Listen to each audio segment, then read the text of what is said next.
Okay. I think I'm live. I think I'm live.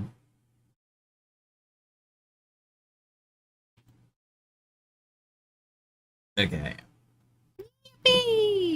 I'm live. Okay, you guys can hear me for a second. That's horrible. It's terrible. It's sick and twisted. I don't like that. And let me get the links. Let me get all my linkers. The linkies. Let me post in Discord. So freaking. Oh, I can't. That's not my server. The wrong server. And everyone. That. And now we'll go to this. We'll go to my dashboard. And I'll also freaking get up my whatever it's called so you guys can donate to me. Probably won't happen, but hey. I don't care. I'll post it anyway. Maybe, it happens sometimes. I guess sometimes too.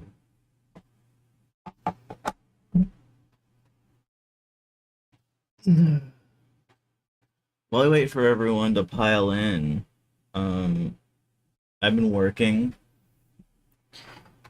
I've been working on the essay. You guys know that I've been working on the essay. Um, Kind of quite a bit. Thanks to Pippa, I have another idea for another essay, which I'm going to be working on promptly after, which is going to be a lot easier. But the script is almost done, and that just leaves editing and stuff, which I'm going to be out. I have no clue when this is going to be out. I'm hoping by the end of this month, if I can get someone's help with something, it might be it might be pretty soon. It might be out like within the next few weeks if I can get someone to help me. Within like the next week or two, sorry, is what I meant to say. But hopefully by the end of this month I'll have it out. I'll have the first essay out. Because that'll always be good. But yeah. The video will not be long. I do not expect it to be like much longer than 20 minutes. It'll probably and it should be under 20 minutes. The way I have it going, um, as long as they're, I'm gonna send it to some people because I've never done this before, but I'm gonna send it to some people and ask like their opinions of it. And as long as it seems to, sorry, I'm turning. If you guys ever hear me like go down in volume just while I'm talking, it's because I'm watching OBS and I'm talking way too fucking loud and it's going to the red and I'm like, maybe I should turn that down a little bit. But um but hopefully I'll have that out. Because of a suggestion, um whenever I go over articles, which we're going to be doing after I read, but it will be in the same stream because someone was like, maybe you should make videos. Maybe you should like cut your live streams up into videos. And I'm like, okay, but there's like a problem with this. I cover roughly one section a stream, maybe two. But I cover roughly, but when I cover two sections, it's because it's like 10 pages. It's because one section is like 7 or 6 pages, and the next section is like 3 or 4 pages. And that's why I do that. It's because I don't want the stream to go on too short. I want it to be at least an hour. I like them being at least an hour. That's really good. Um, but like, it sucks. I'm fucking tired. But yeah, and that's that. But now we can get started. I think that's everything. I think that's everything. But yeah, I'm gonna be doing that. I'm gonna go going over our this. So it'll probably go a bit longer, and then we'll just fucking clip it. I'll just like clip part of it, and I'll Name it. Whatever it is. Okay. If anyone has any questions, please feel free to ask. Otherwise, don't think there's anything else. I'll have a video essay out soon, and that's pretty much it. Okay. You can just start now, I think. Yeah. Yeah, I think that's all. I think that's all I had to go over. So yeah. Okay. And this looks good, even though I have it in scale to window mode. All right. A more or less articulated collective. In sharing the competencies of speech. Actually, it's been a few days. Um, let me look at the before we start, one other thing I'm going to do.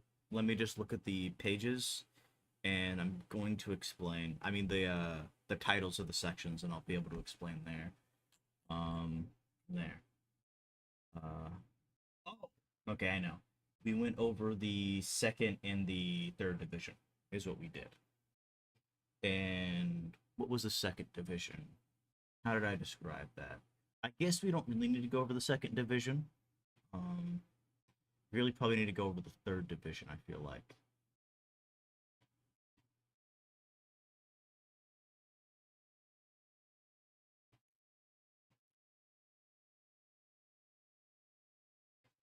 Thank you, Sirius, for the tip. Sirius said LODS of EMONE. What's that smell? Loads of money.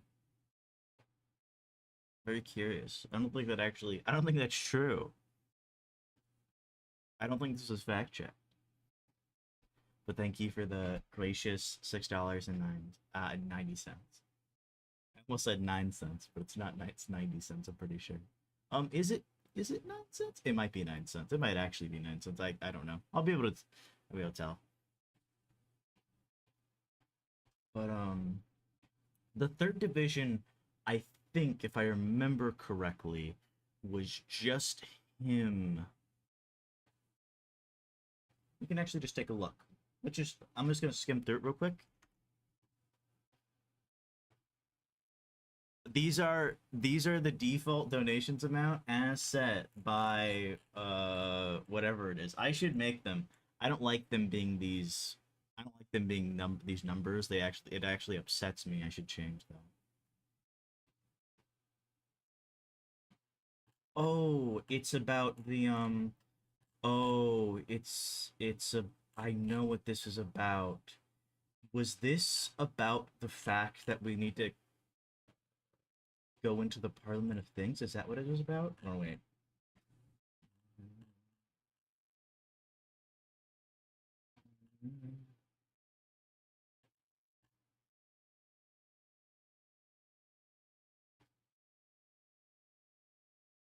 Yes, it was him. It was him going. What it was him going against the subject object opposition. No, no, no, I didn't.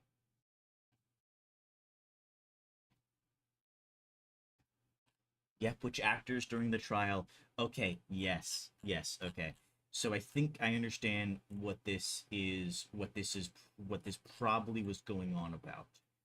Um, what it was it was him explaining why he dislikes the subject object divide, and it is for him. This is going to be a bit of a simplification, but I don't think it's actually that far off from. I don't think it's like a wrong simplification. Latour doesn't like the subject object divide because he feels that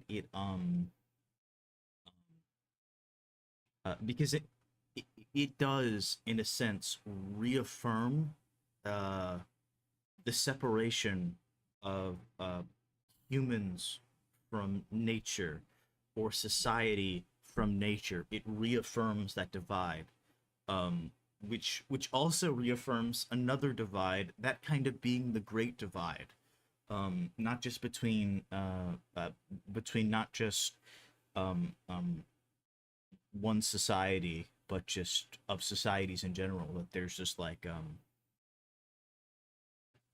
there's no connection between us, or there's no like way for us to um understand each other or something. I don't know how to explain it exactly. Um, I don't think I've ever actually explained the Great Divide in any good detail, so I don't really know how to say it. Yes, that's better. That's a better. It is the modern pre-modern divide. Yes, it is. That is what it is ultimately about. Um, uh, uh, to me, Latour doesn't ever say they're connected, but to me, those three things feel very connected. The subject object divide ends up reaffirming the nature society, nature culture, whatever you want to say, nature politics divide. And that in the nature society or nature cultures almost certainly for Latour reaffirms that. And so to me that's the connection. Latour doesn't ever say that in the third section, but that's how I take it, and I don't think that's wrong.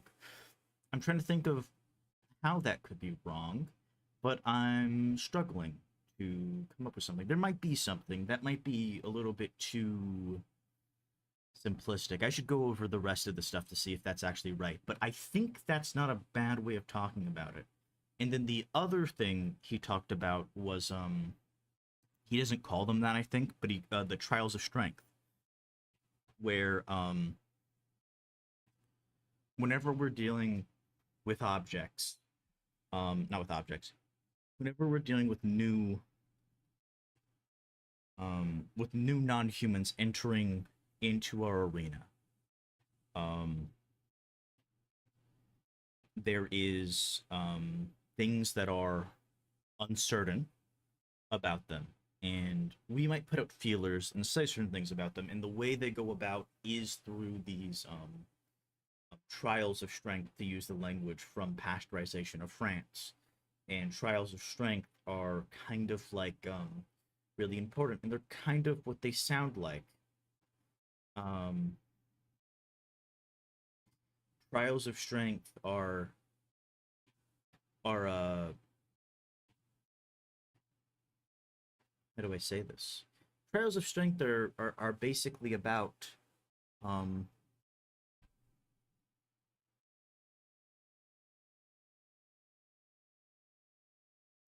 oh, I know how to say it. Sorry, I lost the words for a second. I've been really tired lately because I've been not sleeping that much. So sorry if I'm a bit slow. Trials of strength though are basically what they basically are is just lost the words. They're seeing what holds. They're seeing or a better way, they're seeing what resists. So you say something, you think I'm just going to give a very poor example, which uh, isn't for the tour how it works, but I'm going to say it like this in the very simple way, just to kind of do it. The tour doesn't actually describe it this way. He describes it more complex thing.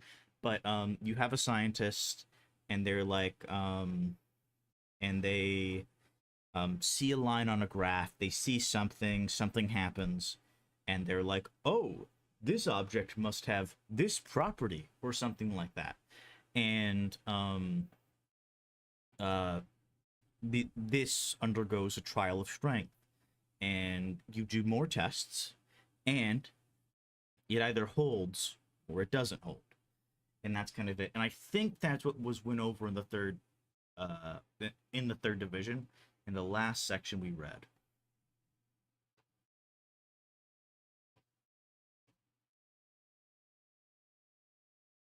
Um, it it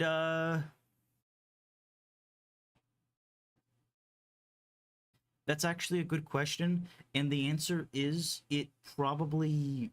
um it probably isn't entirely. There probably is a difference that I'm just not able to think of off the top of my head, just because hold on, I can actually figure this out. Trials of Strength were in Pasteurized. I was right, but it's not in Trials of Strength. I think are also in what's it called?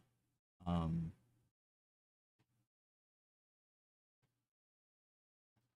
are also in Science and Action, but I think they come up first in Pasteurization France. Something important, something really important for Latour. In lab life, what is one of the things he says? One of the things he says that is very important is, I do not expect to bring anything new to the scientist I am studying. He doesn't think that he's going to bring anything new to them. Like, how could he? He's because he's like doing an anthropology. He's doing an ethnograph of the specific laboratory. So how could he ever bring anything new to him? So like he doesn't think he can bring anything new to them. And so there's honestly, let's see.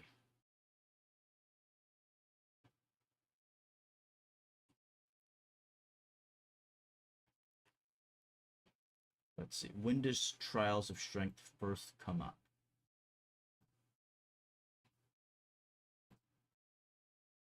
And then we can go through it.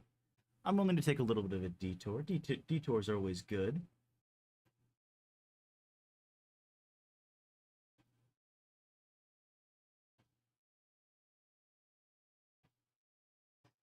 Okay.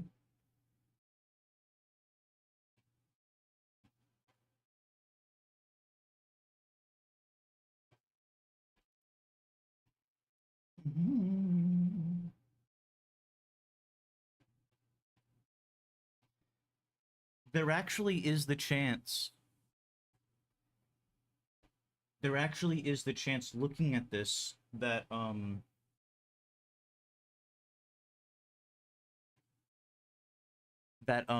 it's not entirely distinct.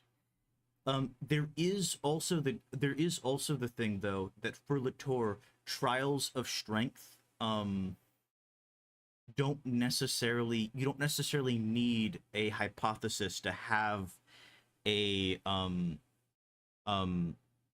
out front to have a to at least engage in this. You could just stumble onto something by complete accident, and so that's it. But I don't actually, looking at this, you actually are correct, but I don't know if there's actually a great distinction.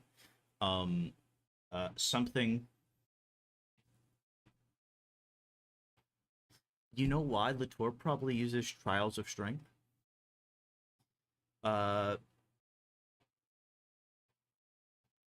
he probably uses it.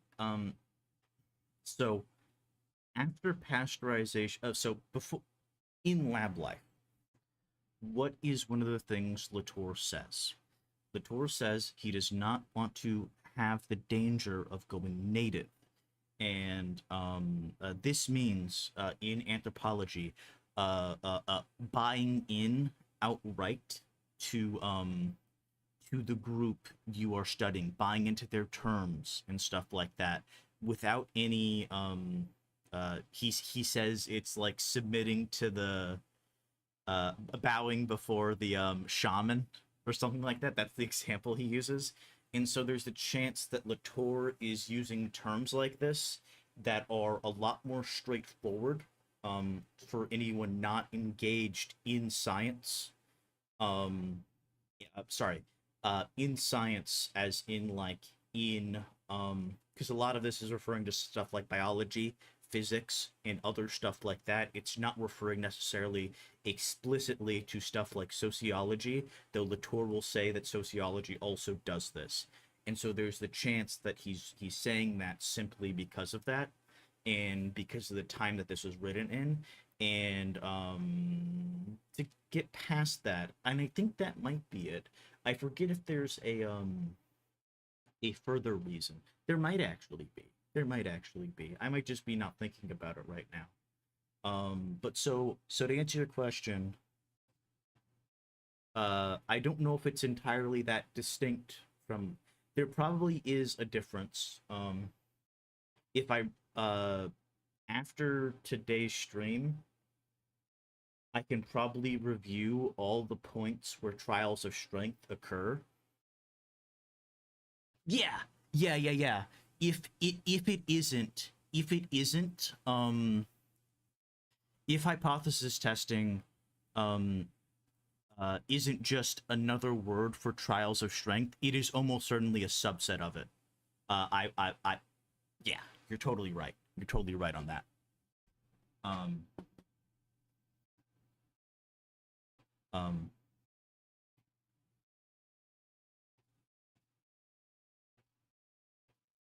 but yeah, in this, later on, he switches to saying there are only trials.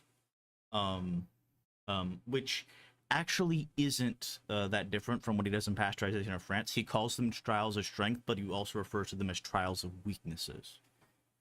So there's kind of like a funny thing where he's playing with both. He often does stuff like that. But yeah, but yeah, if but yeah, they almost certainly are at least a subset, if not something more.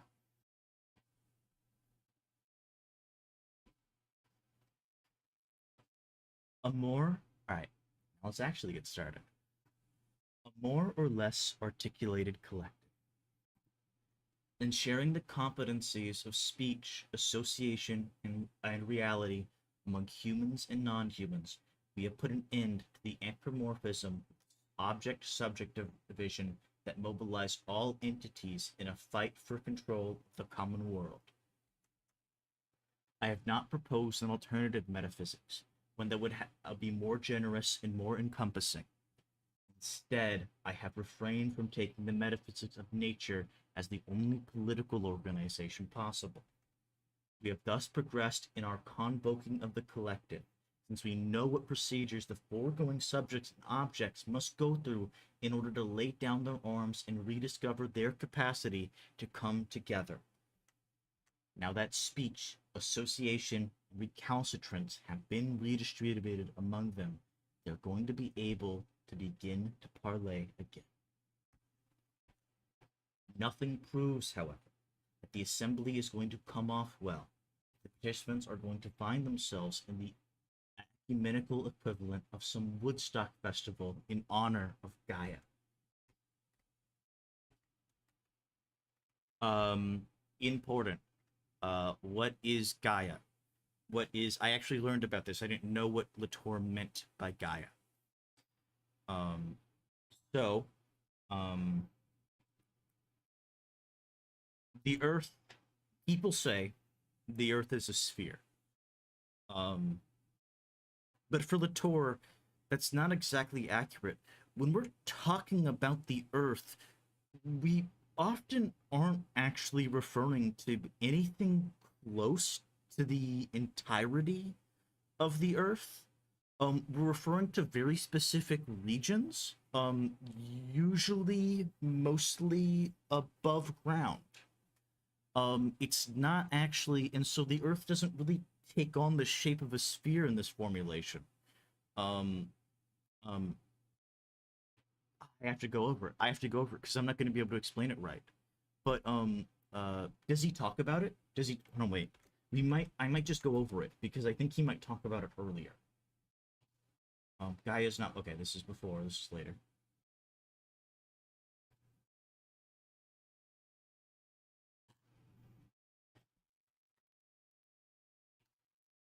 I'm so confused.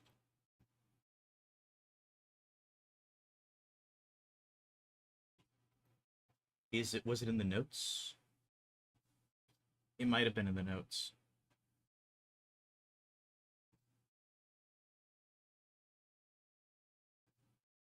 Yeah, I think it might have been the notes.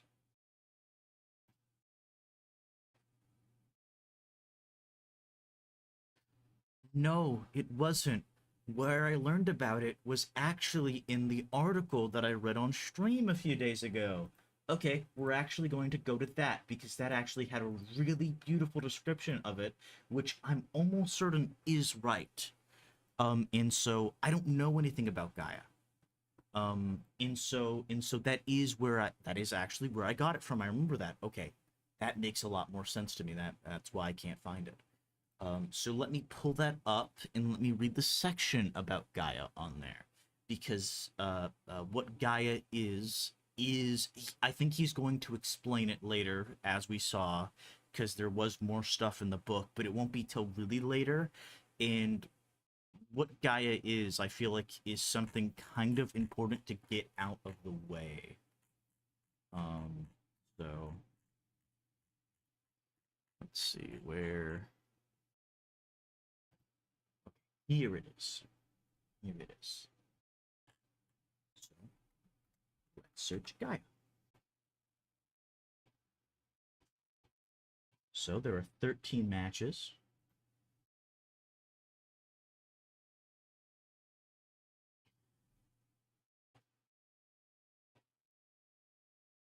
Okay, I'm just going to read this section, and I think this seems to be good. I think this is good.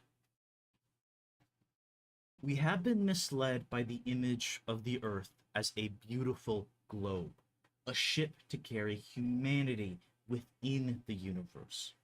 We believed that nature was indifferent to human actions, that we could generate growth, innovations, development as we wanted, using the resources of Earth to our human benefit without any limits. We discovered this critical zone is intensely reactive to our human activities. This is Gaia, our tangible, tiny, and small cockleshell trembling beneath our feet.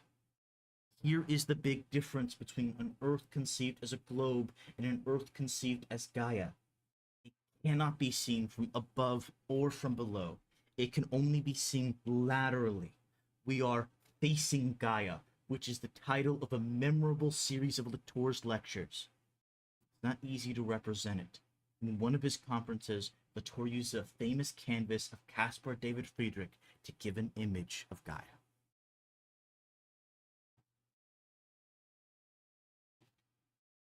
I think Latour is taking it in a bit. Yeah, I think Latour takes it in a bit of a different direction, but I think the basic idea is that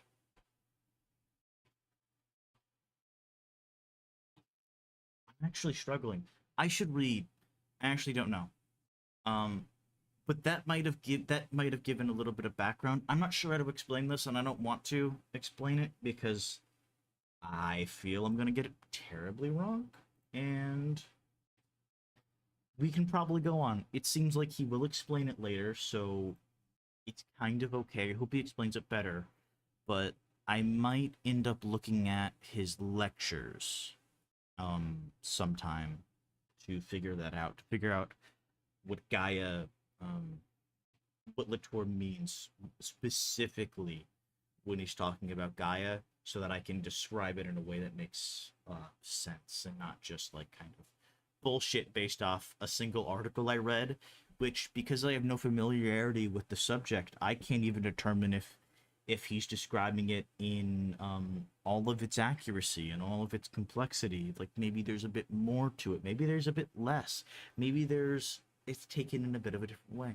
But yeah.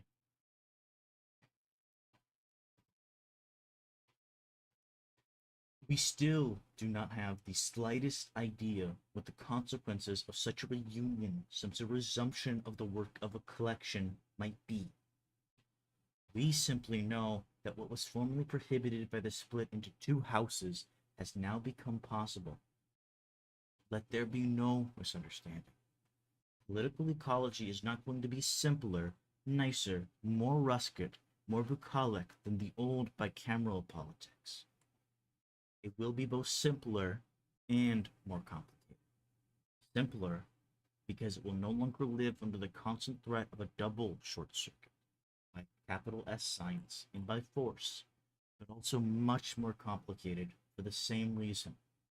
For want of short circuits, it is going to have to start all over to impose the common world bit by bit.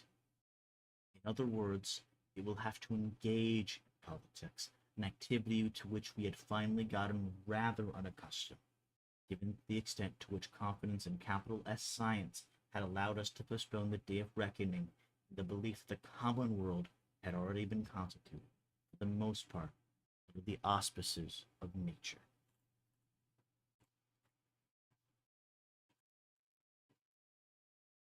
It's going to be complicated, I guess, kind of, since we left off. What he's getting at is this isn't like this switch isn't going to make things like entirely that much easier for us. Um, it will be simpler because there are no more short circuits, but it will also be more complicated because um, there won't be any more short circuits. The short circuiting, like, this is the thing about Latour. This stuff is useful in a lot of ways. The short circuiting for Latour had a use, and it had a very important use to us. Even though he wants to do away with it, it's important to note this, that this like wasn't just like something, oh, it got us nowhere. No, it very clearly didn't. It got us somewhere. It has gotten us places, but we need to do something else now.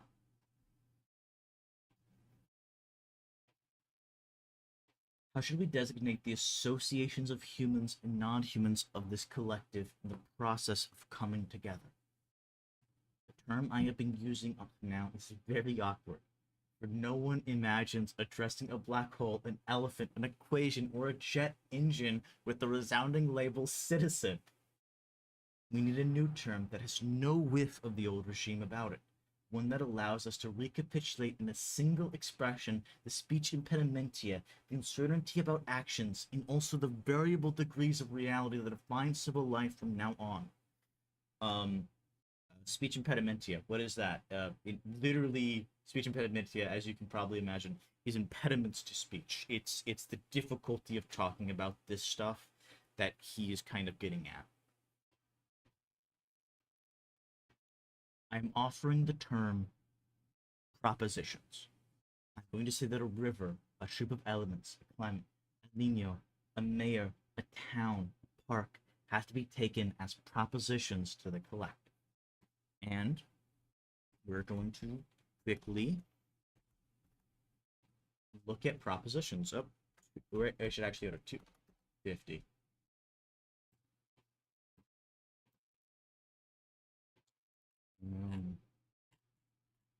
Proposition. In its ordinary sense in philosophy, the term designates a statement that may be true or false. It is used here in a metaphysical sense to designate not a being of the world or a linguistic form, but in associations of humans and non-humans before it becomes a full-fledged member of the collective, of an instituted essence. Rather than being true or false, a proposition in this sense may be well or badly articulated. Unlike statements, propositions insist on the dynamics of the collective in search of good articulations, the good cosmos. To avoid repetitions, I sometimes say entities or things. Yeah, that makes sense. 83. There we go. The word has the advantage of being able to pull together the meanings of the 4 preceding sections. I have a proposition for you. It indicates uncertainty and not arrogance. It is the peace offering that puts an end to war. It belongs to the realm of language now shared by humans and non-humans alike. It indicates wonderfully that what is in question is a new, unforeseen association, one that is going to become more complicated and more extended. Yes, I can. Is this better?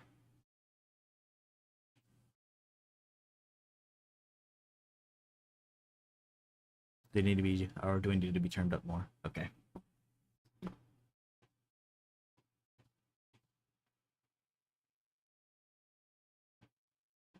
Finally, although the word comes from linguistics, nothing limits it to language alone.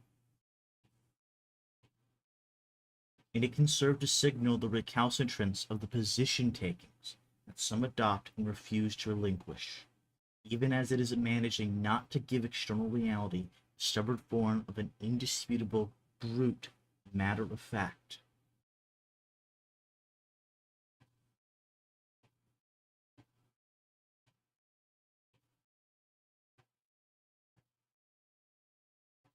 I do not seek to claim that the pluriverse is composed of propositions, but simply that in order to begin in civil work of collection, the Republic is going to consider only propositions instead of, and in the place of, the earlier subjects and objects. That's very interesting. That is actually really interesting. That makes sense, though. That actually makes sense, though. But that is also very interesting. That's what he considers it, a replacement of subjects and objects. Once again, it is not a matter of ontology or even of metaphysics, but solely of political ecology. And then we go to, are we up to 63? I forget what page we're on. No, we are on 80 something. Okay, we're on 265. On the properly metaphysical meaning of the word proposition, C. Whitehead. 1978. Original date, I assume, 1929. 83.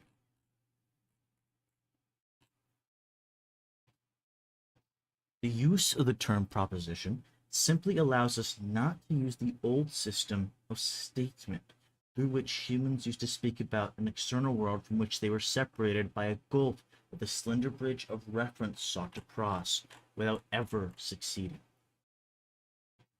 I do not expect that the word proposition will offer us from the outset an impossible agreement about an alternative philosophy of knowledge. I seek simply to prevent the philosophy of capital S science from doing half the work of political philosophy on the sly.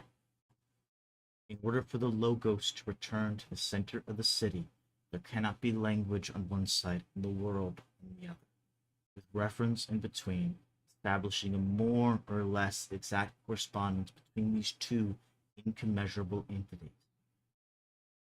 The seemingly innocent solution would in fact only transpose the myth of the cave in its division between two irreconcilable universes to the philosophy of language. For political ecology, there are not one world in multiple languages, just as there are not one nature in multiple cultures. There are propositions that insist on being part of the same collective according to a procedure that will be the subject of chapter 3 and 4.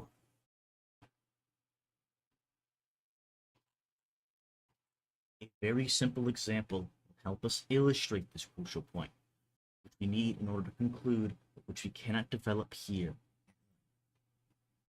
Go back to 265. This was the thrust of my effort in Latour 1999b, and it serves as a philosophy of the sciences in the present book. Latour 1990b is what my server is what my server's named. It's named what my server is named, and that is Pandora's Hope. I'm grateful for Genevieve Teal for her fine example.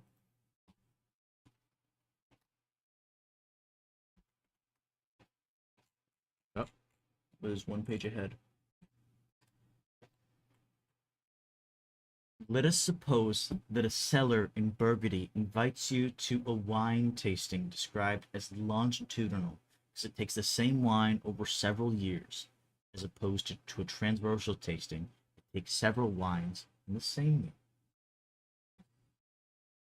Before the vapors of alcohol have definitely dissipated your reasoning ability, in the course of an hour or two, you are going to become sensitive in the process of continually comparing wines to differences of which you were completely ignorant the day before.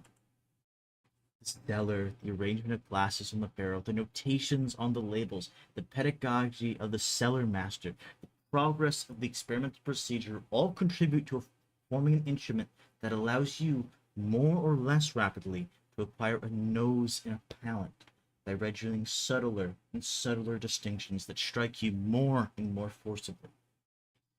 Let us suppose that you are then asked to go into the laboratory and discover, in a light-tiled room, complex instrumentation that is said to allow you to connect the distinctions that you have just sensed on your tongue with other differences. They're recorded in the forms of peaks or valleys on graph paper or a computer screen. Let us now make a much more extravagant hypothesis and suppose that in comparing these two visits, we are no longer using the philosophy of knowledge learned on the benches of the cave, that we are no longer want to say that the first tasting is subjective since it activates in our mind only secondary qualities, while the second is objective since it reveals only primary qualities from the standpoint of the lab coats.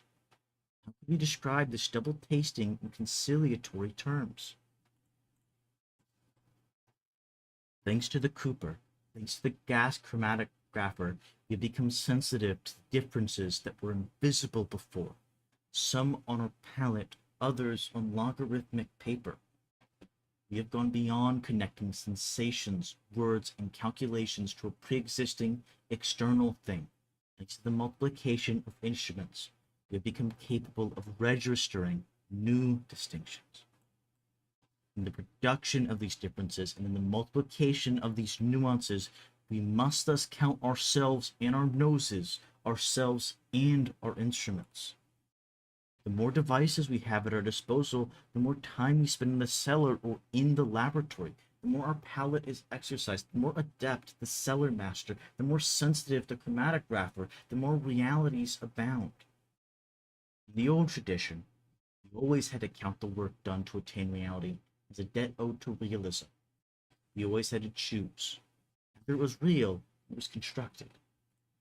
This small example makes it quite clear that reality grows to precisely the same extent as the work done to become sensitive to differences. The more instruments proliferate, the more the arrangement is artificial, the more capable we become of registering worlds. Artifice and reality are in the same positive column, whereas something entirely different from work is inscribed on the debit side. What we have there now is insensitivity.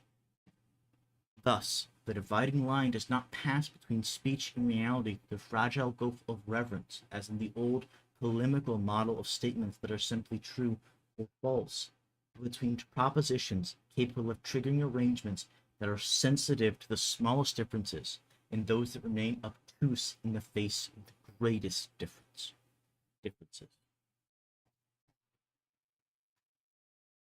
That was so good. I wish I was better at talking about things. I wish I had more to connect this to also. But this is this is really beautiful. I really like this. Um, the difference for Latour is between sensitivity and insensitivity. As I feel like was obviously stated. That's the real difference. It's in um, um, um, propositions that um,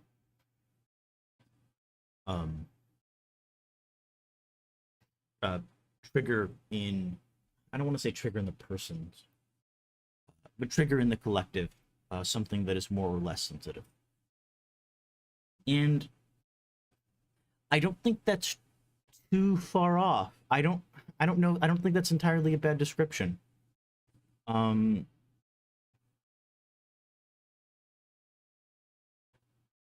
going to use physics as the example.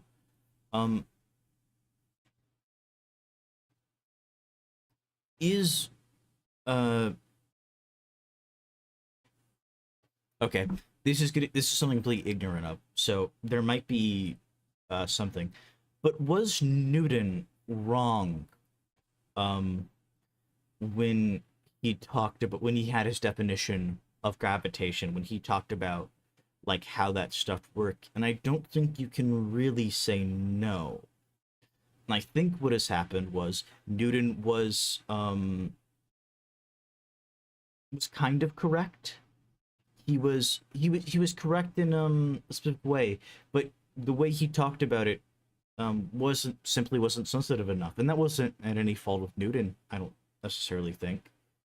Maybe it was, but that it could have easily just have been they just didn't have the instruments at the time to determine better. And so that there's probably a better example, but I can't think of one. Um, oh, I don't like I would use biology, but people don't like biology because they think biology because whenever I talk about biology, I end up talking about taxonomy and stuff like that, and like the fucking changes that happen all the time in that. And I feel like people treat that part of biology like, oh, this is just now biology is a soft science. Now it's actually now it's actually soft. It's not a hard science anymore. Even though like taxonomy uses like at least now it uses like things that we would like undoubtedly otherwise consider very hard, like, very we consider part of the hard sciences, very solid.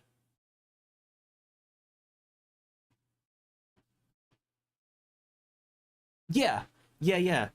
And I think that's the thing.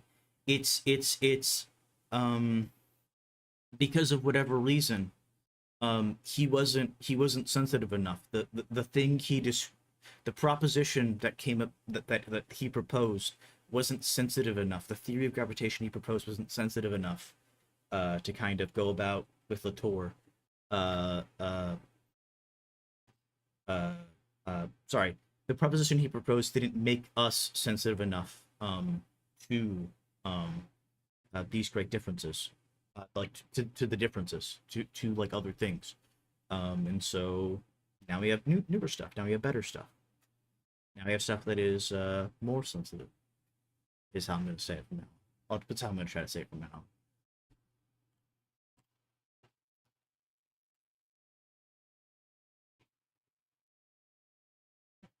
Language is not cut off from the pluriverse. It is one of the material arrangements through which we charge the pluriverse in the collective. It really did take a merciless civil war and the resultant cutting off of language from what it talks about to make us civilians lose sight of something that makes self-evident good sense. We all work constantly to make things relevant to what we say about them. If we stop working, they no longer say anything. When they do speak, it is indeed they that speak, and not we ourselves. Otherwise, why the devil would we work night and day to make them speak?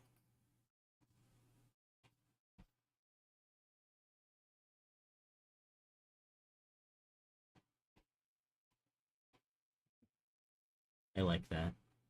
I like that. That's a really good way of putting it. It's a really cute way of putting it. 37. It is a great misfortune that empiricism was invented during an ongoing political battle for the control of matters of fact, instead of a maximum contact between speech and charged phenomena in language. People had to be content with a minimum mere sensory data in order to limit the scope of discussion as much as possible. In 1920.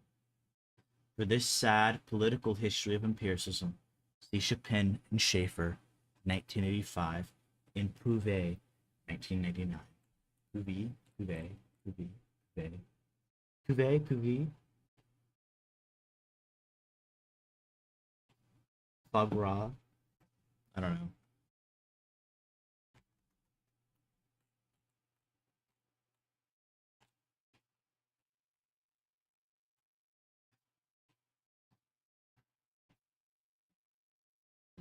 Still, does that sound like a French name to you?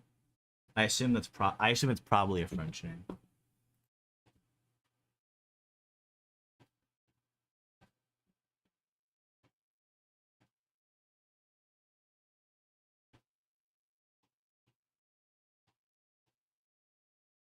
Yeah. I don't know. Latour cites for I don't know. Latour like cites French people. Pouvet, it probably isn't. It probably is like Pouvet.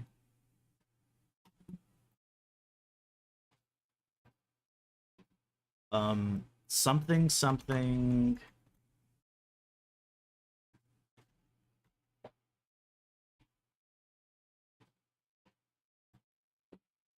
Okay, but uh I was reading Zizek, and he talked about how the French like smelling their own.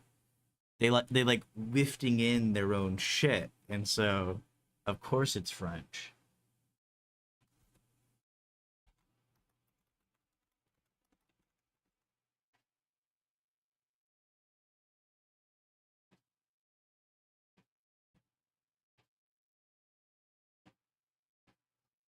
It's apparently a it's apparently a Welsh name.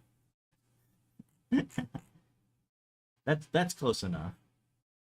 The Welsh are basically like the French. They're basically the French, I think.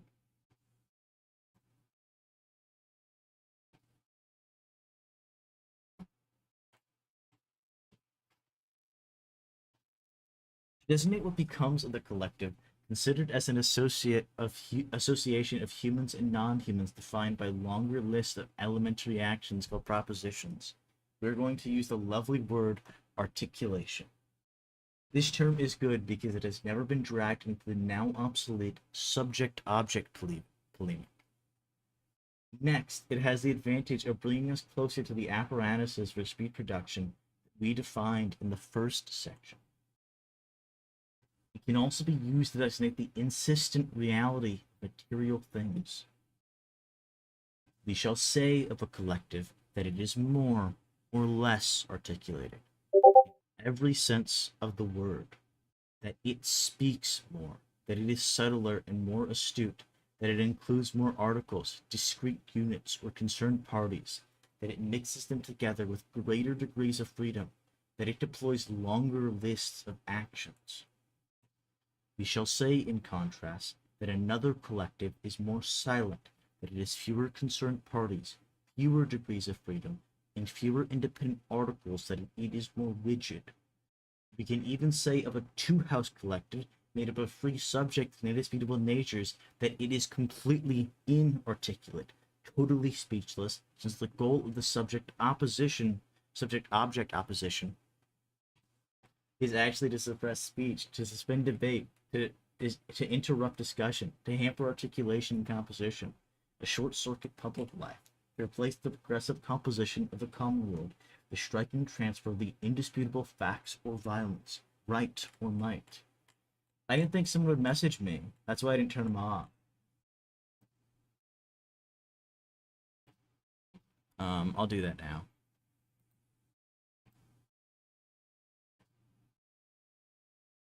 Boop. Actually, I'm not gonna do it that way. Oh my god! right as I, right as I got another blast.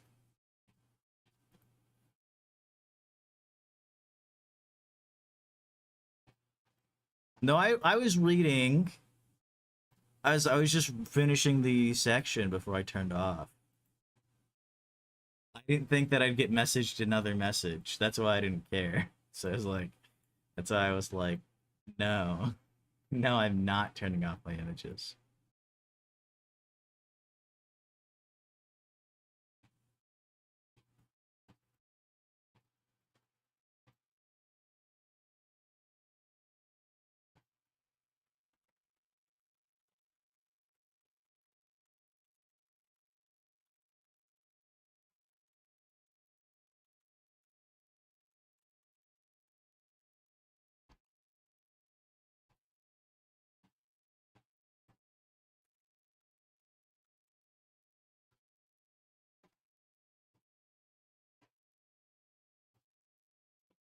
Okay.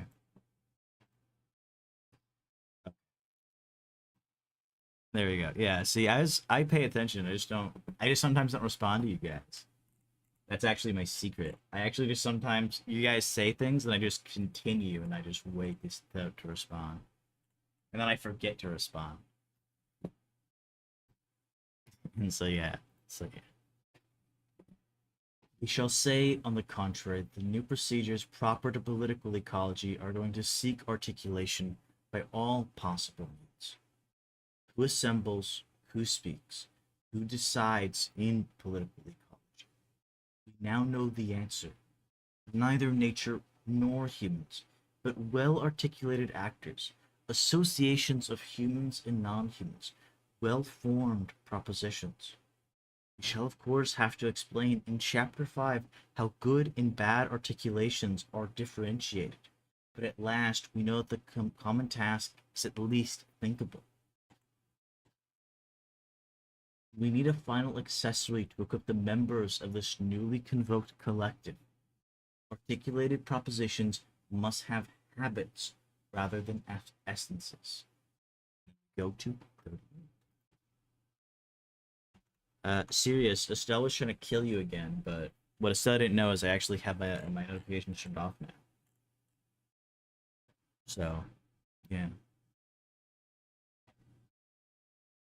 There is a magnificent discussion of this Delusian point in Zora Bichvili, 1994. Another Estelle, this is another French name I've noticed. Although Deleuze could have learned it from Gabriel Tard for thousands of years, people have been cataloging the various manners of being, the various degrees of being, and they have never had the idea of classifying the various species, the various degrees of possession. Possession is a universal phenomenon. There is no better term than acquisition to express the formation and growth of any being whatsoever. The terms correspondence and adaptation, made fashionable by Darwin and Spencer, are vaguer, more equivocal. They do not grasp the universal phenomenon from the outside. Hard, 1999, reprint, page 89.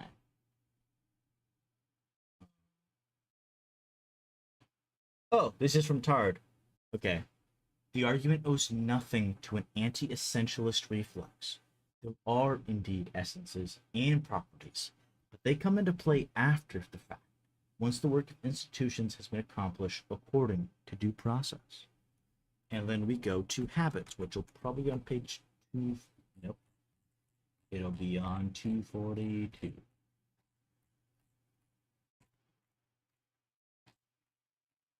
Yeah. Habits. Properties of propositions, or the operations of the collective, have instituted them in a lasting way as essences. This is the only way we can carry out the task involved in elaborating the common world than immediately running up against indisputable nature and indisputable identities and interests. Okay, buddy, you didn't frickin'. Oh, kind of did. They're properties, they're just simply properties of propositions, is what they are. Instead of which propositions happen before they're instituted within the collective. So once something gets instituted in the collective, then they have an essence. Before then, they only have habits. I gotta be like, buddy, you didn't frickin' explain. But he did. He actually did.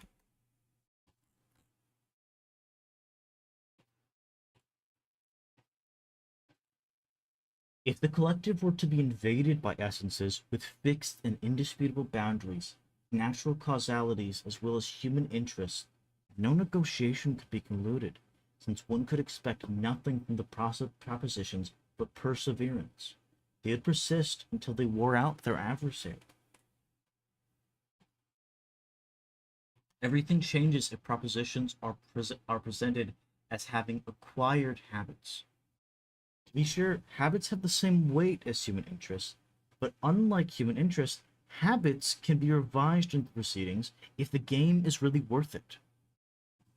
You're told, for example, that if knowledge is specializing in toads, transform the morals of these creatures into indisputable essences, and this in turn obliged highway builders to hollow out costly toadways in their embankments so that toads could get back to their birthplace to lay their eggs. It seems, however, that unfaithful to Freud's interpretations, the toads, unlike humans, were not trying to return to the primal pond. Indeed, pathologists noted that the toads encountered a pond at the foot of the embankment, believed that they had come back to their point of origin and laid their countless eggs there, instead of taking the costly and dangerous tunnels. After the experiment, the location of the egg-laying site was thus transformed from essence to habit. What was not negotiable became negotiable. The head-on conflict between batrachians and highways had changed form. As we shall see later on, the composition of a common world through experimentation and discussion becomes possible again only at the moment when members agree to pass from polemic of essences to a conciliation of habits. Yes, I think that's how I say that. Yeah, this was, before we continue, to give a little summary. What was this chapter about? It was about love. That's what this chapter, no. That's the third chapter of Factish Gods. That's what the third chapter of Factish Gods is about. Um, it is about the switch, from,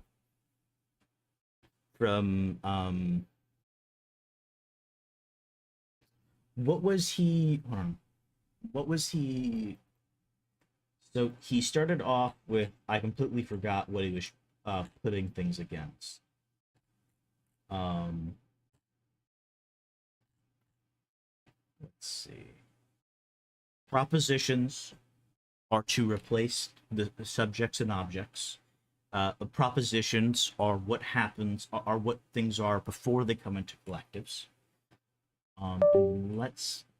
What was that? I'm scared, guys. I'm scared. I'm so freaking scared. Um.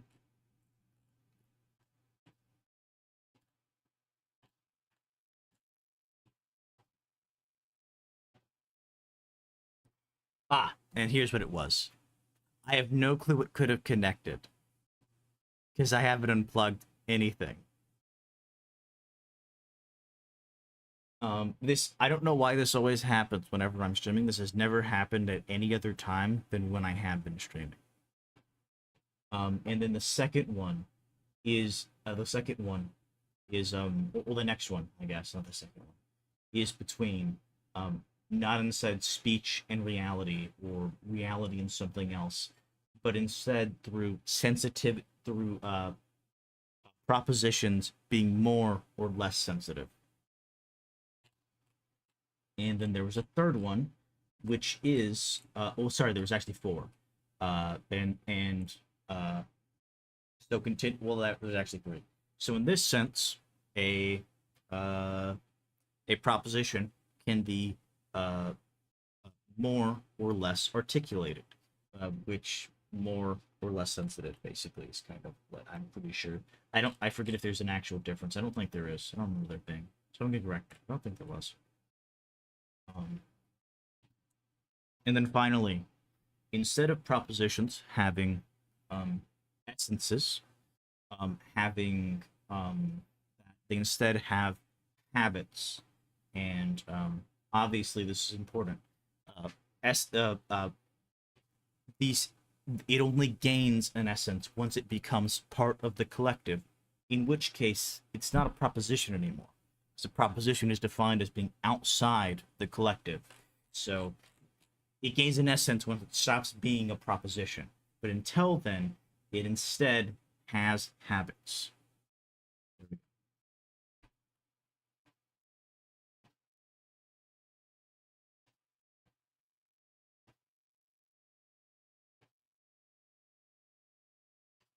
And also, I think, as we can see here, uh, there can be transformations from essences to habits, which I think is kind of important to know. It was not negotiable, became negotiable. And then we're going to read this. And then we have to go over that article, and then we don't stream. The return to civil peace. Inanimate objects, do you then have a soul? Perhaps not, but politics surely. By secularizing, by de-dramatizing, by civilizing, by demobilizing the quarrels of the tradition, we have replaced certainties of the distribution of beings with three uncertainties. The first has to do with speech impedimentia, trouble speaking. Who is speaking? The second has to do with capacities for association. Who is acting? The third and last has to do with the recalcitrance of events. Who is able? There are a few welcome banalities that take us away from the stupefying depths through which ecological thinkers claim to be able to reconcile man and his environment. They had taken as their starting point a distribution of objects and subjects that did not describe the regions of the pluriverse, but that had the goal of circumventing politics. They might as well have tried plowing with tanks. By accusing other cultures of animism, the epistemology police carefully dissimulated the, oh my fucking god, a graph, bizarre character of its own inanimism. A politicization of the life of the pluriverse so complete that everything always had to come back to an unanimism that was not subject to debate. By indulging in the narcissistic wounds that the revolutions of capital S slants were supposed to have inflicted on the poor humans who had discovered with Galileo, then Darwin, then Freud, there was no connection between the world and humanity. They disguised even more imperfectly the emergence of an even more extreme anthropocentrism that gave a new group of scientists the right to institute the reign of the indisputable order of science, capital S science. Okay, box 2.1 will come up. I'm not going to cover it right now since it already comes up. And after we get to that point, I will go over it. So we go down to 265. We go down to 265. And we go down to 39. The works of the epistemologist Alexander Cuellar present the canonical version of this presumed break between the order of the natural world and the order of the social world, the very moment when the whole of public life is falling under the control of primary qualities, inserting the same period we contrast Cuellar's treatment with that of a particular epistemologist in Chopin, 1896. You're on 87? No. 188. Relishing with despair the indifference of the world to our passions, political in parentheses, epistemology had sent public life back to the empire of the passions, keeping for itself with disconsolate modesty only the empire of stubborn matters of fact. We now know how to begin again, quite simply, to undertake democratic politics instead and in place of the imperial politics. Box 2.1 will allow us to sum up both the contradictory roles assigned to objects in the old state of war, the ordinary tasks that we expect articulated propositions to accomplish once peace has been restored. And so, we have this. And also, after this, I'm going to go over inanimism. Box 2.1.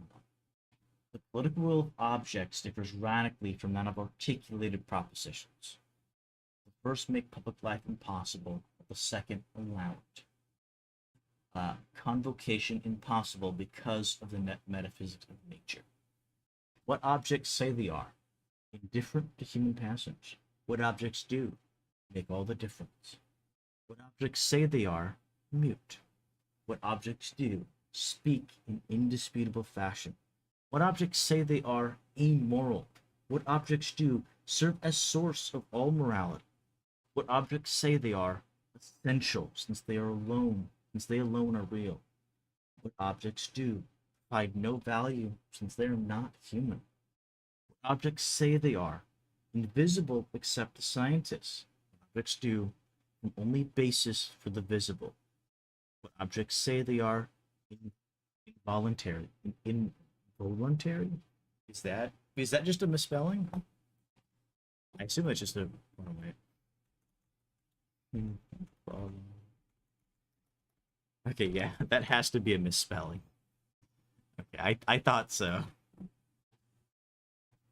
Involuntary. What objects do drive all volition. What objects say they are inanimate. What objects do animate all actions. Take care, Sirius. What objects say they are not anthropomorphic. What objects do give form to humans.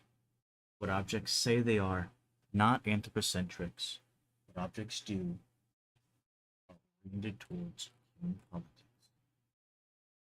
Convocation possible because of an experimental metaphysics. What objects say they are, articulated propositions. What objects say they are, spokespersons that are doubted, associations of humans and non-humans. What objects say they are, recalcitrant active. And then we want to go to inanimism, so we probably want to go to 243. Yes. Inanimism is a neologism based on animism. You should recall the anthropocentrism of a metaphysics that presupposes objects that are indifferent to the fate of humans. This makes it possible to, in fact, to reform humans right away by distinguishing between the primary, essential qualities, and the secondary, superficial qualities. And we go to 89. And we have about 2 pages left.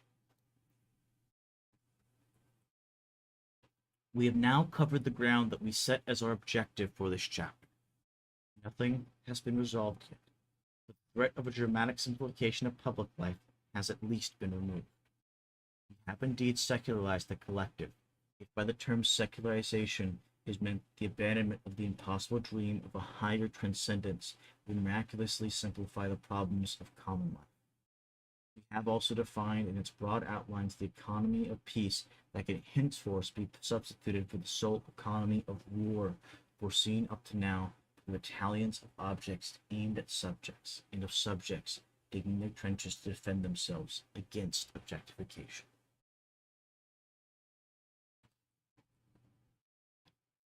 Instead of the great battle between science and politics, parties that divide up realms of reality will defend themselves against encroachment by the other.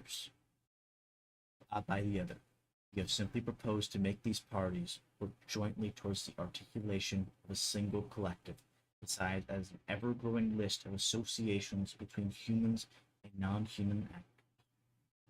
As I promised, we have defined the raw material of the collective that political ecology affects. The conjunction of the two terms thus has a meaning. Within the collective, there is now a blend of entities, voices, and actors, such that it would have been impossible to deal with it either through ecology alone, or through politics alone. The first would have naturalized all the entities, the second would have socialized them all. By refusing to tie politics to human subjects or freedom, but tie capital S science to object, nature, or necessity, we have discovered the work common to politics and to the sciences alike, stirring the entities of the collective together in order to make them articulate, and to make them articulable, and to make them speak. There is nothing more political than this activity, nothing more scientific. In particular, there is nothing more ordinary. Let us take the most classical, most banal representation of the sciences and the most canonical, most venerable forms of politics. We shall always find them in conformity with the goal of getting the articulated entities to speak. We must ask nothing of common sense except that it join the two tasks, and next, that it refuse to attribute the speech of objects to scientists, the speech of subjects to politicians. Apart from this small modification, we can henceforth take it to be self-evident that the collective is indeed composed of entities, sharing enough essential features to participate in a political ecology that will never again oblige them to become, without debate, either objects belonging to nature or subjects belonging to society. We do not ask our readers to abandon all desire for ordering, hierarchy, classification, in order to toss everything into the common pot of the collective. We simply ask them not to confuse the legitimate desire for order and norms with the logical distinction between object and subject that not only did not allow this ordering to be carried out as we see it, but in addition introduced a horrible mess. Readers can be reassured. They will indeed find in the chapters that follow the differences of which they are so fond, at the end of the process, not as at the beginning. Once the institutions of the collective have stabilized these distributions of roles and functions, we shall in fact be able to recognize subjects and objects and their externality, humans, and cosmos.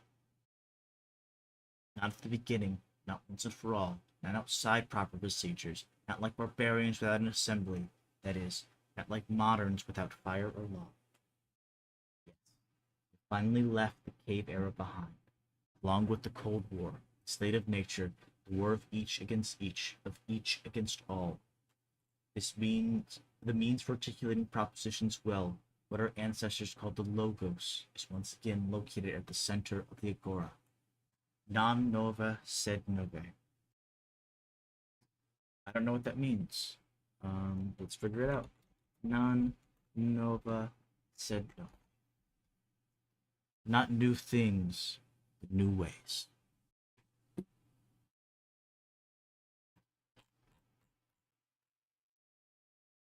And now, you're frickin' on chapter 3. Yippee! Yippee! And if you guys remember, what? Wait a second. Wait a second. What's that? The stream isn't over yet. Uh-oh.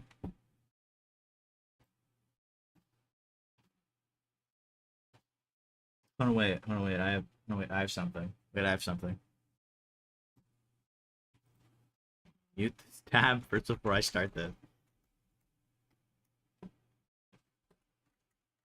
Let me start this tab first.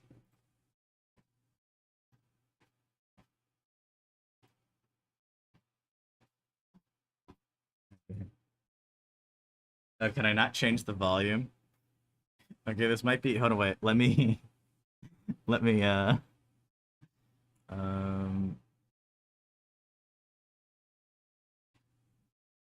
Oh, this doesn't have. Add a source, application, audio capture, create new. We want to capture audio from.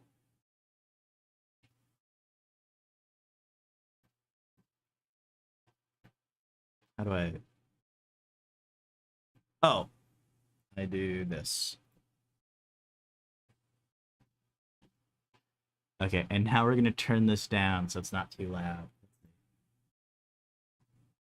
Wait, I have this tab muted. Wait.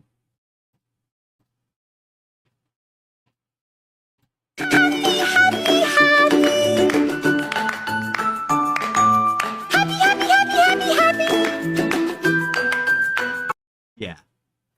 So that was horribly loud for me. That was really fucking loud for me, but I hope it wasn't as loud for everyone else. I hope that wasn't too loud. I hope that wasn't too loud. And with that, we're gonna fucking mute the application. Yeah. Happy. Yeah. Yeah, it was horribly loud. Okay, I'm glad I wasn't alone in that then. Because I was turning it down in stream, and so it was actually louder for me than for you guys. So yeah. I suffered, don't worry, I suffered too.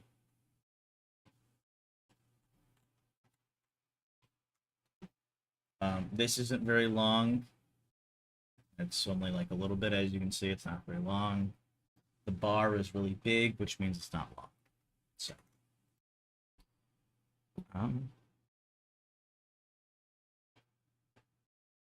let us start.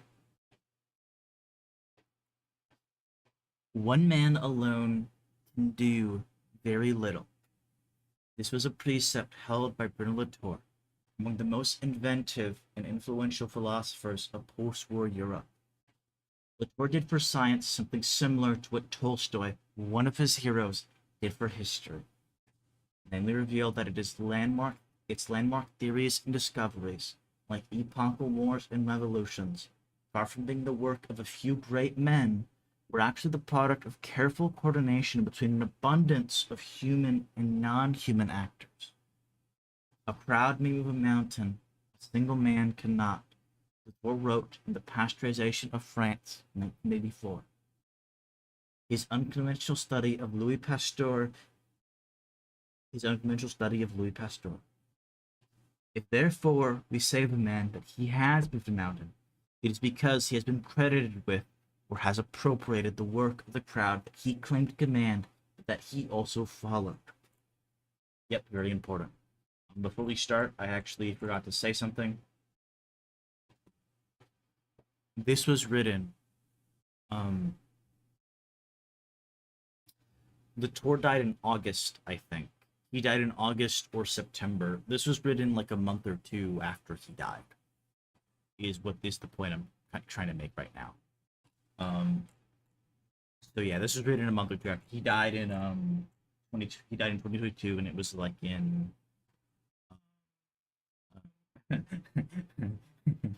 yeah. He died in 2022. Okay. It just in case you guys didn't know, he died in 2022. You guys might not have known. You guys might not have known that. But just wanted to say that. This was written like really shortly after his death. This is basically just like a little bit of a love letter to Bruno Latour.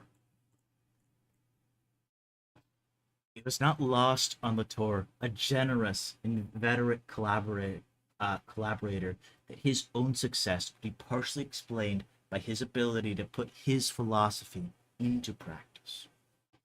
His characterization of Pasteur, playing on all the professions he is always his characterization of Pasteur, playing on all the professions, he is always ahead of them, losing each of them by the combined force of others, came to double as canny self-portraiture. Part of Latour's genius was to absorb and synthesize disparate schools of thought, and to extend their grip on the world. He worked across genres, Nietzschean aphorisms, scientific articles, epistemological paliseers, media, political surveys, one-act plays, web operas, and milieu. Recent collaborators included curators, geologists, and clergy, enacting the very dissolution of disciplines that he championed.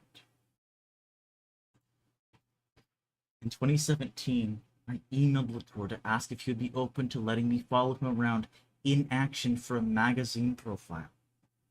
The idea was that I would observe him observing a group of climate scientists at a laboratory in the Vosges Mountains. As it turned out, his fieldwork was not confined to their research alone. Spending time with Latour, I was often reminded of Norbert, the amiable self-parody from his book Aramis, or the Love of Technology, who goes about the city interviewing staplers, ATMs, speed bumps, and doorknobs. With his flat cap and trench coat, Latour was like a detective at a crime scene, asking questions about mundane objects, snapping pictures with his phone, and throwing endless notes often on his iPad. He jokingly referred to his graphomania as a disease, really. Yet, unlike Inspector Magritte or most academics of his stature, even he enjoyed being surprised more than being right. Often it seemed as though there was nothing too trivial to escape his notice. During our 2 weeks together, in which I followed him to countless meetings and events across France, including a puppet think tank at an international puppetry festival in Strasbourg, Latour was repulsed by the soulless facade of a history department that shared its premises with a dog food manufacturer, fascinated by the design of the stairs at a Catholic publishing house, contemptuous of a new mall, a horror story in the middle of Paris. Unimpressed by the wallabies in the pathetic zoo at the Jardin des Plantes, bowled over by a cemetery rock in Alsace-Lorraine, and astonished at the diminutive size of a boulevard named after Charles de Gaulle. When something piques his interest, and something often did, his mouth hung open to release little salvos of ahs.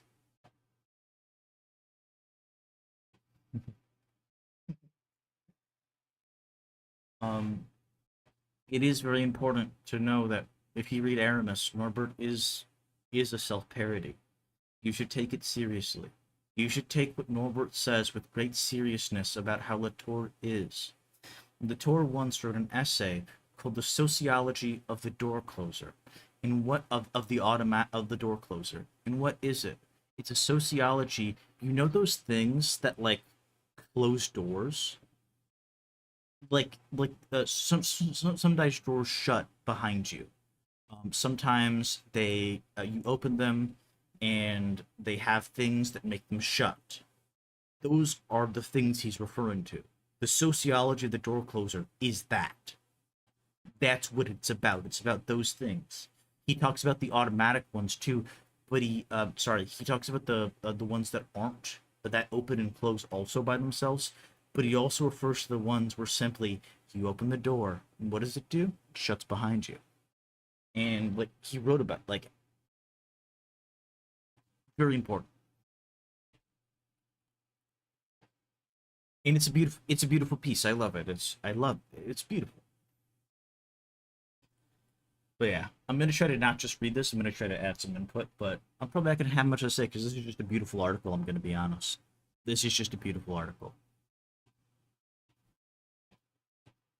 Oh wait, I have a question. Hey Estelle, is the text clear for you? Is the text blurred for you? I'll give you a second. I'll give you a little second.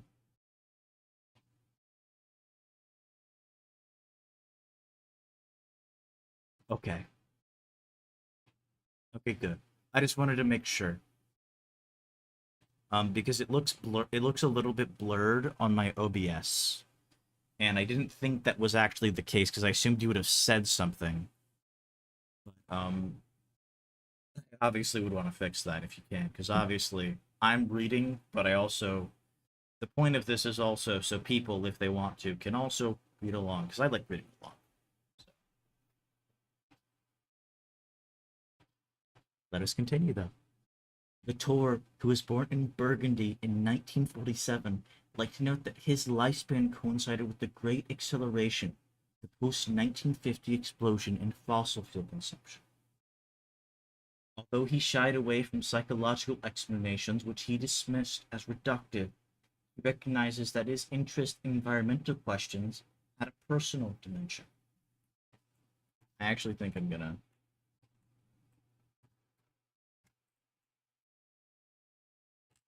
Oh, sorry. Had a personal dimension. In his later work, he fretted over why his generation had so readily adopted an unsustainable ideology of boundless growth and progress. It is not difficult to see Latour, who grew up among the vineyards of his wealthy Catholic family, celebrated Maison Louis Latour Domaine as the original for the modern subject he critiqued. Um, this gets to something.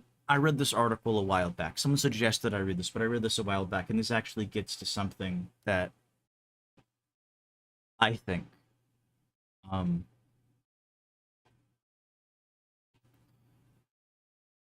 when Latour is critiquing the moderns, he is referring to himself. He often like explicitly refers to himself. Like in that, and I think there's a bit of seriousness to that in like what he's doing. That he is genuinely referring to himself. Um, that he does think he belongs to that category. That it is in a sense a self critique. Um, I guess is how I'm gonna put it. Which is very interesting to me. Latour literally um belongs to the family, like the wine. They own vineyards, and so yeah, it's like very interesting. His early career followed a path trodden by earlier French intellectuals. As Sartre had done before him, Latour placed first in the Agrégation de Philosophie the country's famously exacting national exam. Um, I'm actually going to look this up. I didn't think I looked this up before.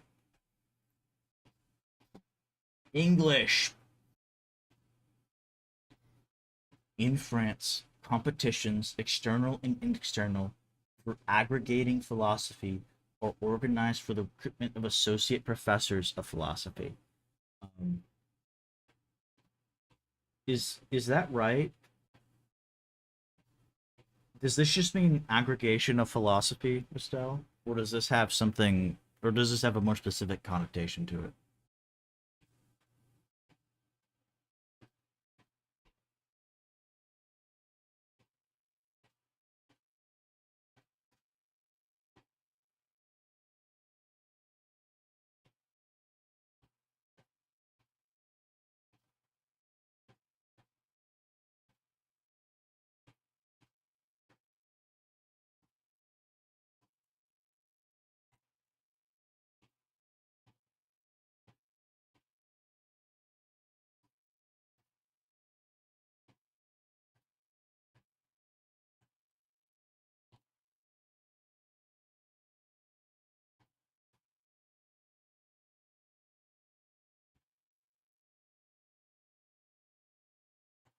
Happy, happy, happy.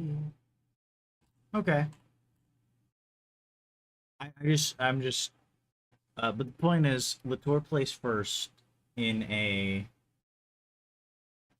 in like, he was like, France was like, hey, good buddy, I love you. You're so cool. You're so wholesome. You're so cute. In 1973, he headed to the colonies, or in his case, the former colony, the Ivory Coast, an experience that led him to reflect on the assumptions held by the metropole. It was in Abidjan, where he conducted his first fieldwork, that Latour realized that while he had been raised to see himself as a sort of brain in a vat, he was actually interested in concrete, practical things. Around this time, he applied for a Fulbright fellowship, telling the official who interviewed him at the American Embassy in Abidjan that his proposal to study science at the Salk Institute in San Diego would change everything. He was not wrong. In 1979, with his co-author Steve Woolgar, Latour published the rest of his California fieldwork as Laboratory Life, a mock heroic ethnography that showed how sociologists could uncover the maneuvers by which inklings and hunches were transmuted into truth. One of his most engaging and well-argued books, it remains a foundational text in the emerging field of science and technology studies, or STEAMs. When Latour returned to Paris, he struggled to establish himself among the intellectual elite. He called on Jean-Francois Lyotard, Michel de Certeau, and Jean Baudrillard, none of whom seemed particularly interested in his pioneering work on science. Pierre Bourdieu had published one of Latour's first papers in his journal, but when they met in person, it did not go well. The son of a postal worker from southern France, Bourdieu expounded on the difficulties of being Bourdieu, telling Latour that his aristocratic background meant he would never amount to anything. This guy is a complete madman, Latour recalled thinking. Not long after, Bourdieu wrote Latour a letter that said he would never publish him again. The man from Burgundy had become a sociologically certified danger. It was a role he played to perfection. An irreverent figure who cited William James and Alfred North Whitehead, Latour appeared to threaten the Republic's prevailing rationalist mood. If his flirtation with social constructivism left him with few allies among mainstream sociologists, he managed to alienate those still on his side when in the 1980s he began to develop and proselytize on behalf of actor network theory, an alternative approach to sociological research. From his studies of the laboratory, Latour had seen how actors, things, or people like diagrams, cell structures, or principal investigators would acquire enormous power because of the connections or networks they enrolled in their cause. With several SDS colleagues, Latour developed a methodology to follow the actors. In his study for it on Pasteur, for example, he attributed the great man's ability to move mountains, that is, his success in inaugurating a vaccination movement that transformed 19th century European society, not to his superior cognitive power, but to a shrewd collaboration between microbes, social reformers, agricultural stewards, and medical professionals. As a field devoted to studying the construction of reliable knowledge, the sociology of science has always been caught up in reflexive debates about how its own knowledge is produced. In this respect, Latour was particularly well cast as the Pope who all the time produces heresy, as his close friend, the Belgian philosopher Isabel Stengers once put it. He embraced his Catholic background and later wrote about religion, which only augmented his reputation among secular French intellectuals as a kind of anti-scientific wild man, and which is genuinely insane if you read anything by Latour. At the height of the so-called science wars in the mid-1990s, many saw the field of STS, or just as often they heard about it, as a menace. Richard Rorty once described Latour as the Bête Noire of science worshippers.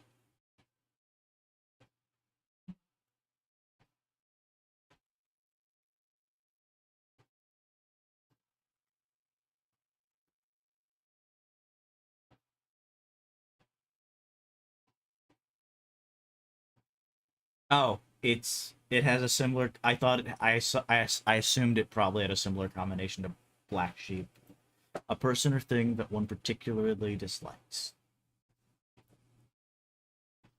He had intended the title as an honorific, but it also summed up the suspicion, perhaps most vividly expressed by the biologist Paul R. Gross and the mathematician Norman Leavitt in their 1994 polemic against postmodernism. Higher superstition, Latour was little more than a Panurgian imp come to catch all those solemn scientists with their pants down. And then a Panurgian imp. Oh, I'm sorry. Uh, it's a reference to a. I'm pretty sure it's a reference to a book, or I guess a series of books. The titles of papers like a relativistic account of Einstein's relativity, or do scientific objects have a history, Pasteur and Whitehead in a bath of lactic acid, the latter of which was translated by Linnea Davis, did little to help his case. In typically reflexive return, Latour began to examine. I've read. I haven't read a relativistic account of Einstein's relativity, but I have read "Do Scientific Objects Have a History?" And this one is done dirty by people like Sokol. It is genuinely done like so dirty by people like. Oh no, wait. And sorry, I need to do something. Um, Copy. But yeah, it's done so dirty by people like.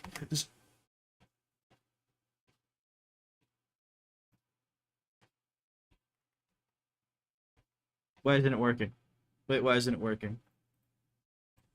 Oh god, oh no. I'm so sad. But it's done really dirty by people like Sokol! Ah, see? I hate the Latour guy. He makes an appearance, and he makes an appearance, and he disappears. He's gone. Back onto the case. But yeah. In a typically reflexive turn, Latour began to examine how this hostile misunderstanding between the two cultures had come about. In 2004, he published Why Has Critique Been Out of Steam, which posed the question of whether his earlier work on the social construction of facts had unwittingly laid the groundwork for dangerous anti-scientific thinking, in particular, climate change denial. We want to add reality to scientific objects, but inevitably, through a sort of tragic bias, we seem always to be subtracting some bit from it. He wrote, the clumsy waiter setting plates on a slanted table, every nice dish slides down and crashes on the ground. Latour emerges in the essay as a kind of regrettable character to whom Kazu Ishikura might be drawn, a man who late in life comes to realize that he had unwittingly served the enemy with a somewhat exaggerated show of remorse, attempts to control the perception of his legacy. Propulsive, light-footed, and often very funny, it is an essay for which he seems to be most well known on American college campuses, perhaps because of the seductive, if misleading portrait it represents the influence of French theory. Sorry that I'm fucking up so much, guys.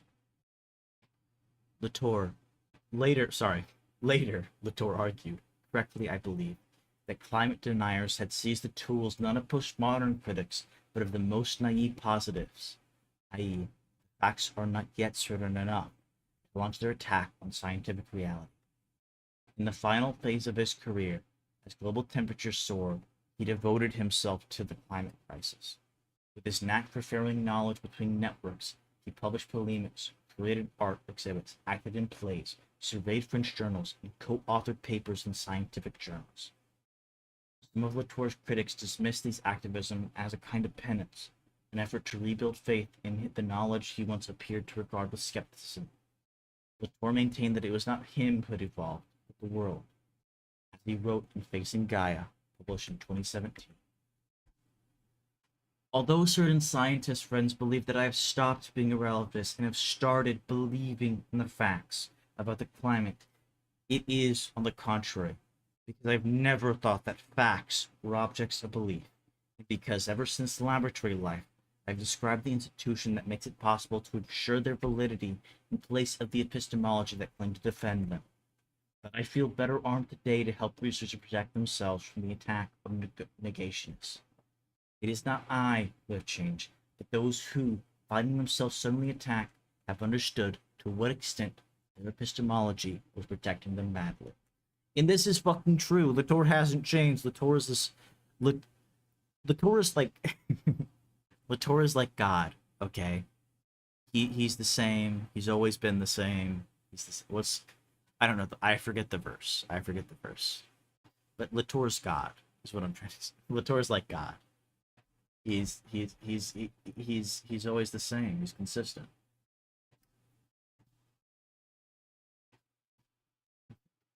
Facts in Latour's view don't exist out there waiting to be discovered or understood. They are hard-won products of scientific work, the result of a long and often conscientious process of collecting data, negotiating controversy, and translating the consensus into papers that are read, judged, and, if all goes smoothly, replicated by scores of other scientists. The fate of a statement depends on others' behavior, he wrote in Science in Action, a sort of Machiavellian manual for knowledge production. You may have written the definitive paper proving that the earth is hollow and the moon is made of green cheese, but this paper will not become definitive if others do not take it up and use it as a matter of fact later on. You need them to make your paper a decisive one. If they laugh at you, if they are indifferent, if they shrug it off, that is the end of your paper. A statement is thus always in jeopardy, much like the ball in a game of rugby. People used to be scandalized by the way Latour characterized the scientific method as a form of public relations, reliant on its power of persuasion as much as on the truths it revealed. It feels strange now to recall how, when I first encountered Latour's work in 2013, vague charges of heresy still hovered around him, as though his books had been acquitted by a hung jury. But as the coronavirus began to make itself known across the world, that is, as journalists, myself included, began to translate the original research of scientists into fumbling warnings and proclamations, many of Latour's once iconoclastic ideas came to seem merely descriptive, like common sense. We'd all be in a much better situation, Latour once told scientists, if they stopped pretending that the others are the ones engaged in politics and that you are engaged in only science.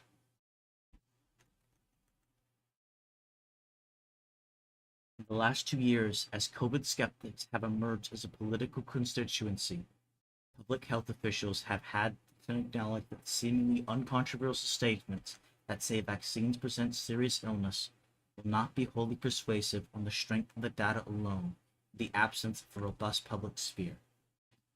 The pandemic and its accompanying infodemic made it impossible for scientists to hide behind the classical image of their discipline as a disinterested Olympian pursuit. Today on the internet, the messy work of building a scientific consensus unfolds almost in real time. Mask or no mask? Lab leak or wet market? Respiratory infection or pulmonary disease? Or both? These debates have revealed the scientific process to be, as Latour always described it, protean, combative, and political, all the way. It is difficult to contrast. It's difficult to overstate the contrast between Latour's renown abroad and, until recently, his relative obscurity at home. When we discussed his francophone reception, he seemed energized, even encouraged by his own recitation of the charges against him. Over the decades, Latour met with several presidents of the École des Hautes Études in Sciences Sociales, some of them his close friends. Each rejected him, he said with the same sort of sentiment. Each rejected him, he said, with the same sort of sentiment. I'm sorry, Bruno, but I cannot impose your candidacy on my colleagues. Most people wondered why academics continued to publish after they reached 70. He once joked. It amused him to be considered a danger at his age.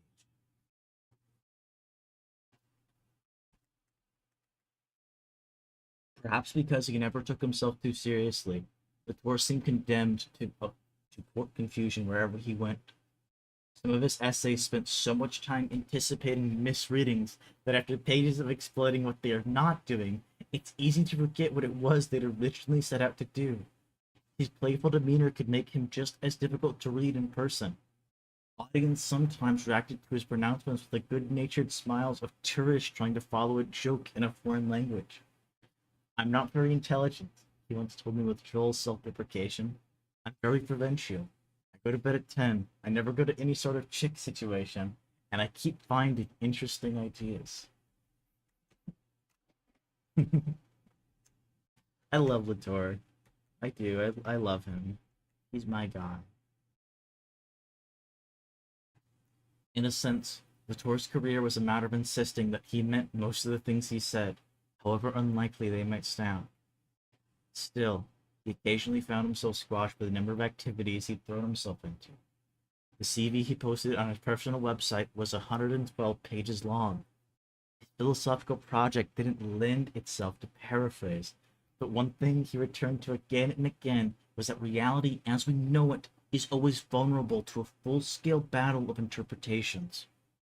No wonder he worked so tirelessly to make himself understood. According to his theory of knowledge, his ideas could not be said to fully exist unless he recruited other actors to instantiate them. You need them to make your paper a decisive one. And it all fucking comes back. When Latour is writing why has critique run out of steam in the way he is, it is almost certainly as almost apologetic. It is because of this.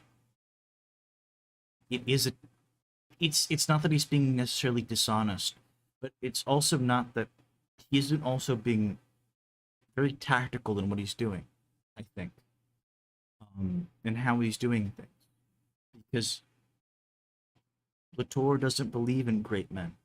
Latour doesn't, and so Latour can't, if he follows his own thoughts, and if he really does think if he does really think what he says is true about all this, if it really is true, then for Latour, he can't do it alone. He can't have a great idea, the greatest idea ever, the decisive paper, without others. And this is a beautiful piece on that. And it's a beautiful going over of Latour and his life. Not really of his, a little bit of his papers, but of his stuff outside of papers as well. And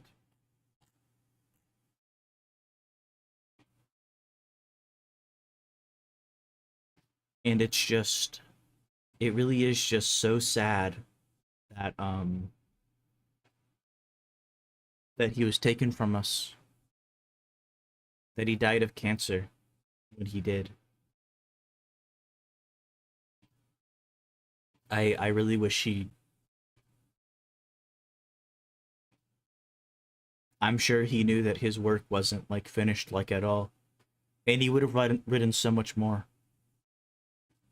Now that Trump is president, if he was alive for the Trump presidency, I like genuinely wonder what he would have wrote.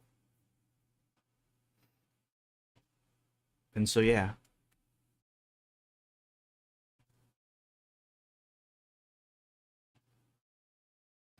this is the end of today's stream. I hope you all like this. I will be publishing this section into a video.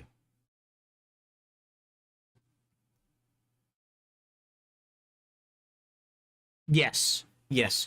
Once Sunday in Brooks once covered something on stream of how Trump was like defunding uh would I read Sokol? Um uh I don't know if I'd read Sokol for free, but I would read Sokol. We could have Oh my god, we could have a little wait a second, we could steal from Sunday and we can have a little bad theory meter. We could have a little bad theory meter. And you guys could pay me to read bad theory. You guys want bad theory? You guys have to spend this much money. And so yeah, I would total it. But not for free. I would do it for free probably, but one of the things is um I also want to I need help. Yeah, you get the good theory for free, you get the bad stuff because it gives me damage, not for free. Um because it damages me. Um yeah, unlike President Sunday, I give you the good stuff and you only get the bad stuff. You have to give me money. You have to give me money to experience pain. You don't get the pain for free. The because bad theory is for the masochists in the audience, and so it's actually a good time. You guys are actually it's actually an atrocity that you guys hate that I'm not giving you the bad theory, that I'm not causing you immense psychic damage.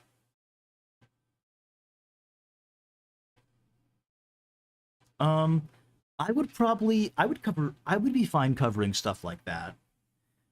It would almost certainly only be for bad theory. It would almost certainly only be for bad theory books. I'd probably be willing to cover in between like actual videos. So yeah.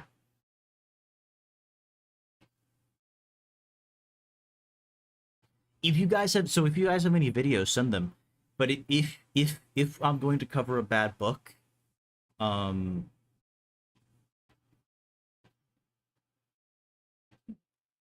I do think I want that. So I think I might do bad theory.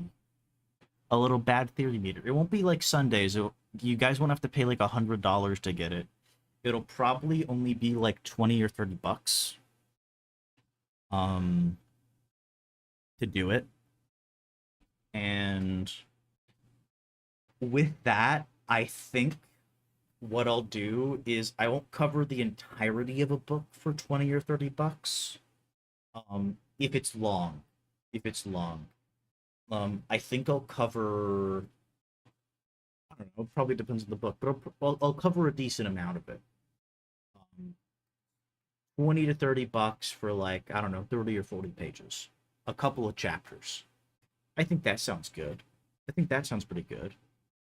Then if you guys want more, and then if you guys like it, you want me to cover the entirety of it, um, I'll probably lower the if you guys want me to cover more of it, I'll probably lower it a little bit, and we'll just fund a chapter. We'll just start funding a chapter at a time. So that way we don't have long lulls in between it, and it'll probably only be like 5 or 10 bucks. So you guys don't like to pay me 5 or 10 bucks per thing. I think that sounds fair. I think that sounds fair. I like that idea. I just don't want to bore everyone. I just don't want to. That's the reason why. If people want it, if the people if they want it, I'll give it to them. But I just don't want to like invest in a bad book and like no one cares about it, and like I potentially also don't care about it. So I'll do it if other people are interested, because I think it'd be good for me, because if other people are interested as well and I'm interested in it as well, in how it's bad and going over why it's bad, then I think that'd be good. But otherwise, yeah, we'll do something like that. I'll figure it out.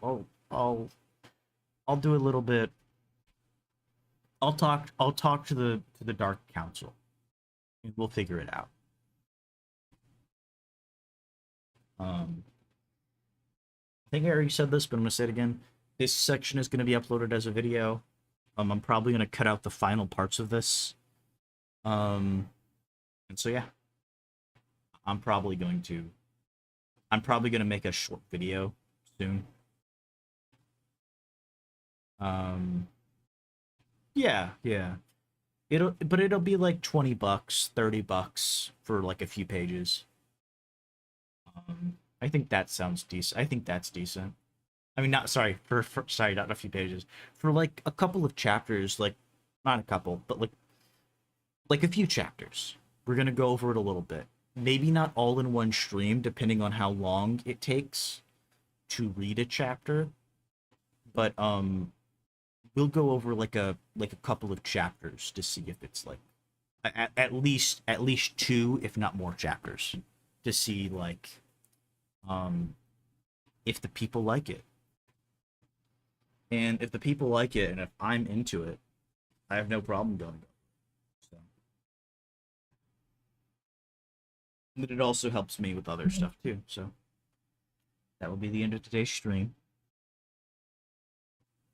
Um oh, this is a good one. I'll work on creating the bad theory meter. Um but yeah.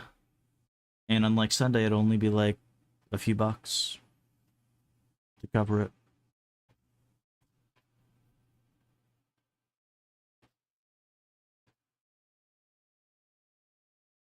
But yeah.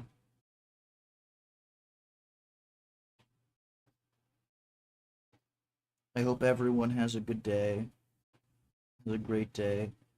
Estelle, if you have any videos you want me to cover, just put them in stream suggestions.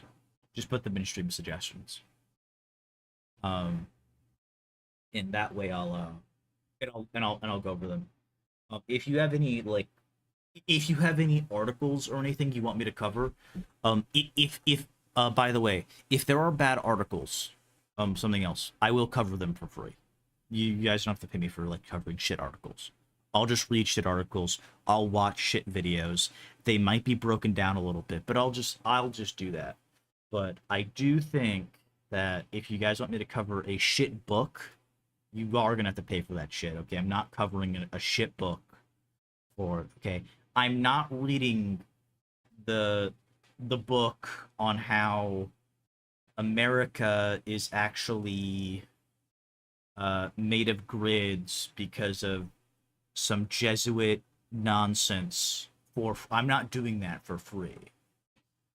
Okay, but you guys can put suggestions and stream suggestions, and if it's a book, if it's a bad theory book, just mark it as bad theory or something. And otherwise, if it's like an article that's bad, or if it's a video that's bad, I'll just cover that for free. Only the bad books will be paid for. The rest of you guys can just donate whatever you want. You can just but yeah. So uh the person I think someone just joined the stream, and so I'm sorry that you caught at the end of stream. There is a Discord. There is a Discord, August. You can find this. The Discord is on my profile. Before I end stream, tell me if the link works. It's it is literally on my Discord profile. I mean, not on my Discord profile. Sorry, it's on my YouTube profile. If you just go to my YouTube page, it should be one of the links. And did I have this? Oh no, wait. Before I leave, I actually want to check something real quick while I'm waiting for August. Okay, I do have it in the playlist already. I thought so. Let me see. And we'll wait to see if August can join. I assume the link works. People have been joining. Okay, yeah, the link does work. Okay, good. Well, this is the end of stream. Thank you, everyone. Thank you, everyone. I'm going to, I'm probably going to, I need to post that and the other article in the, in the thing, in the fucking server, but I'm gonna do that. I'll do that. Um, I'll do that after this.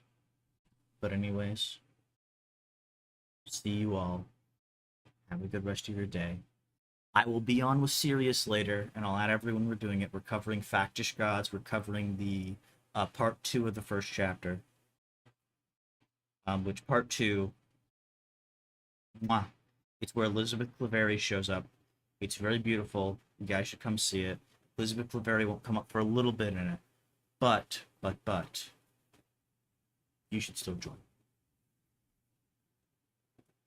Now I must go. I must go outside and play in the rain. See you all.